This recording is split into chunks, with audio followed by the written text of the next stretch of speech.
Qatar की राजधानी दोहा में इस हफ्ते 60 मुस्लिम देशों की बड़ी मीटिंग हुई। मीटिंग का मकसद था इजराइल के हमलों पर चर्चा करना और आगे की रणनीति बनाना। इस दौरान पाकिस्तान और तुर्की जैसे देशों ने एक नया सुझाव रखा कि मुस्लिम देशों का भी एक ऐसा संगठन बने जो अमेरिका के नेतृत्व वाली नाटो की तरह काम करे।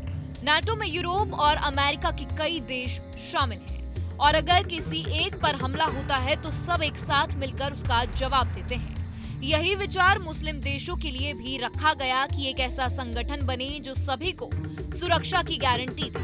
हालांकि इस मीटिंग में इस सुझाव पर कोई बड़ा फैसला नहीं हुआ, लेकिन पाकिस्तान और सऊदी अरब ने अपने स्तर पर एक सुरक्षा समझौता जरूर कर लिया। इस समझौते के तहत अगर किसी एक देश पर हमला होगा तो उसे दोनों देशों पर हमला माना जाएगा और वो मिलकर जवाब देंगे। इसे इस्लामिक नाटो की ओर एक छोटा लेकिन अहम कदम माना जा रहा है। अमेरिका के लिए खबर इसलिए अहम है क्योंकि पाकिस्तान उसका पुराना दुश्मन है और दोनों देशों के बीच अक्सर तनाव बना रहता है। मई में ही दोनों देशों के बीच 4 दिन तक सैन्य झड़प हुई थी। पाकिस्तान लंबे समय से कोशिश करता आ रहा है कि कश्मीर के मुद्दे को इस्लामिक देशों के सामने उठाएं और उन्हें अपने पक्ष में करे।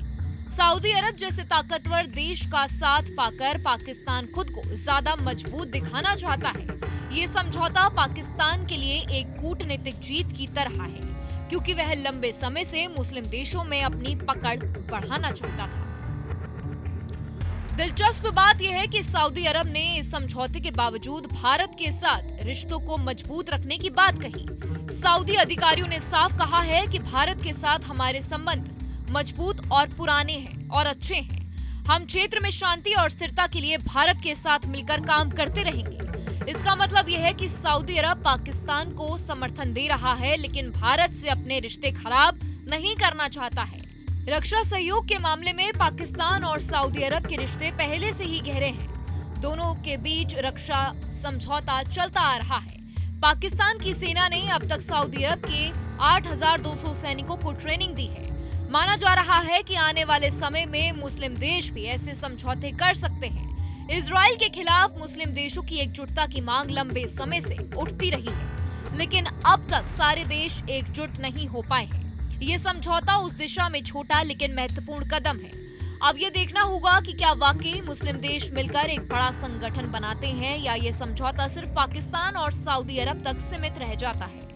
जहाँ भक्ति है हर शब्द में, कथाओं में छुपे हैं दिव्य रहस्य और ज्योतिष देता है जीवन को दिशा। धर्म से जुड़ी हर बातों को जानने के लिए हमारे चैनल स्तुति को सब्सक्राइब करें। चैनल पर जाने के लिए इस लिंक पर क्लिक करें।